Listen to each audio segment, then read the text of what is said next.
So we're here at the North American Blockchain Summit. I'm really excited to be joined by Sheila Dohmann, the VP of Marketing for Stuff.io, as well as two independent artists, me and Cullah.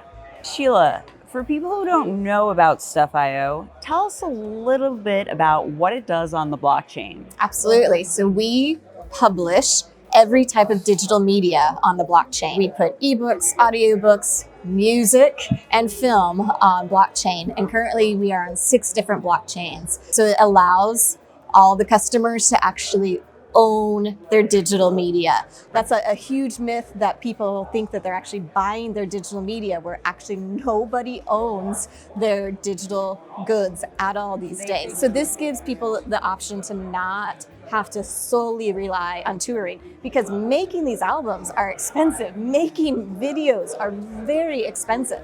So they have to have some way to recoup that before you even get to be a big artist, right? So we love our emerging artists. We spend a lot of time at these independent conferences and going to independent showcases to sign people. So yeah, we just want to give them the chance to actually make that revenue. I mean, about 70% of every album sold goes into their pocket, and it's on the blockchain, right? There's no we don't know what's in their contract. We don't say. It's on the blockchain. You can go and see and follow the money.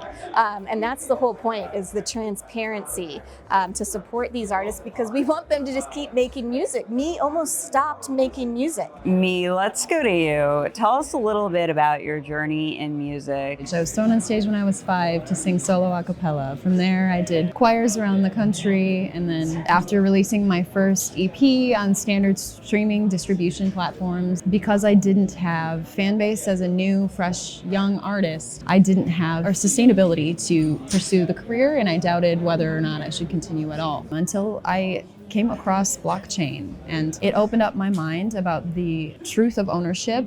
Who owns what do I actually own as an artist in today's music industry? Right now it's my voice, because I haven't signed a label, but if I were to sign a label, they could own my voice, they could own my likeness, they could tell me that I can't even sing karaoke. Blockchain is something that has instilled hope that I didn't know I could find anymore within the industry. I found to be a vocation alongside my music career, because blockchain is very much so misunderstood, and now I work in advocacy for it as well. Now let's go to Cullah. You've released many albums, and your most recent was put on Stuff.io. Now, how has that worked out for you financially?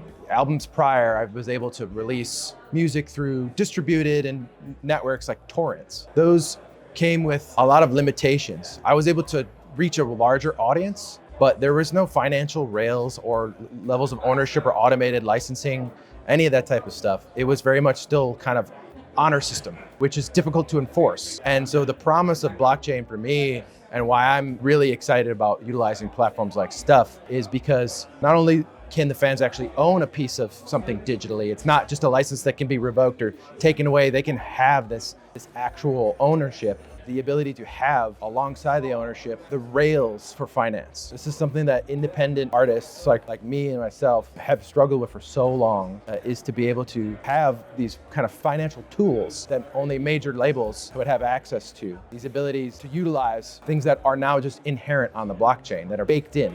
And you don't even need to know how it all works. You can just use it and it works. Sheila, what's coming next on Stuff.io for musicians? When we first started 4 years ago, it looked like going to a blockchain website, right? You needed to know crypto, you needed to have, that jargon. Now, there is absolutely nothing keeping these guys away from a Web 2 experience, as we would say in a blockchain conference. Your customers can go, they just need their email or a social login, and then it's one click with a credit card.